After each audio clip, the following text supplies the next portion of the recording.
Oh, hey there, beautiful people. Welcome back to another installment of Story Time with yours truly, Farmer Yanco. Alrighty. Now listen here, you're probably wondering why I'm in this elaborate outfit today. It's because we're going to be talking about David, okay, the shepherd. And he's doing a little something that I used to do, which is farm. But he's a little different. He's a shepherd specifically, so instead of just taking care of the lawn like myself, he's taking care of sheep too. Now look, I never really handled animals or anything like that, so I give the young man props already. Let's get this story time over with, all right? Sit back, relax, get a tall glass of sweet tea, and I hope you enjoy the story I got for you today. Now let's get this thing started, all right? So look, the story of David starts in 1 Samuel, all right?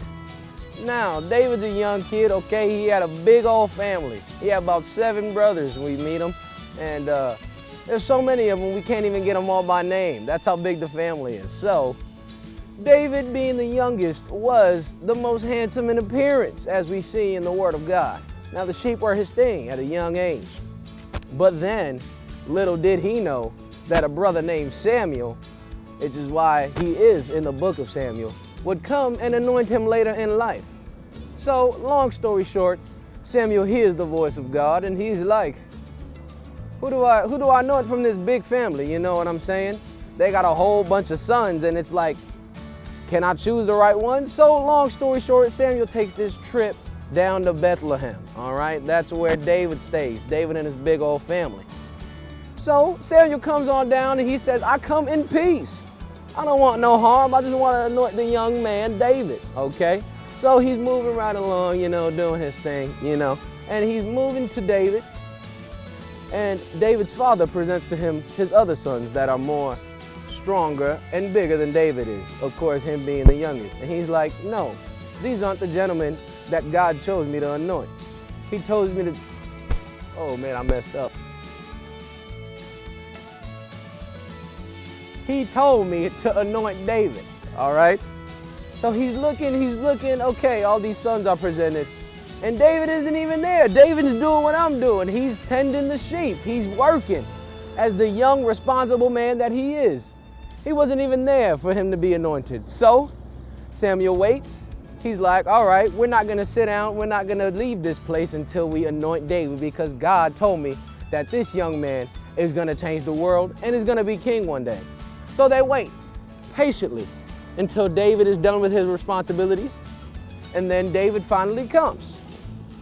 Okay, so David comes on in and he's like, all right, I'm the youngest, I may be a little bit handsome, but is it really me? And Samuel is, yes, it is you, young man. Let me anoint you, and you will be at the right hand of King Saul. Boom, young man David gets anointed, he starts working for Saul, okay? He leaves the yard work. He's moving up in the ranks at this point. Okay, he's moving up in the ranks. He's at the right hand of Saul, learning everything he can from him. Now, a little backstory. King Saul, you know, quite the guy. Pretty crazy, you know, and his whole kingdom, it was pretty elaborate, the stuff that he did, and, you know, it really inspired King David to become King David.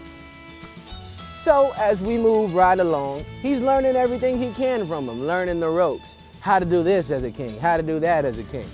And then as we see going on throughout his whole story, he kills Goliath, the giant, you know, an awesome part of his story, but he would have never got there if he didn't start with the sheep and being a shepherd and learning how to be in the low points of his life and knowing that there was something bigger and something greater out there with his call that God had for him.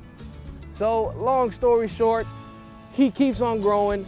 King Saul dies off and he, you know, moves on into the next part of his life. And pretty much, who's next is king? And that's where King David comes into the picture. He slays Goliath. They see him as the big, the best, and the beautiful king. And they put him up as the king for the rest of the time there. And then we call him King David. As long as you trust God, you, like King David, have a future and a calling in store for you. Love y'all and have a good one. I'm gonna get back to this work, man. I gotta do this stuff. My lady gonna kill me, all right?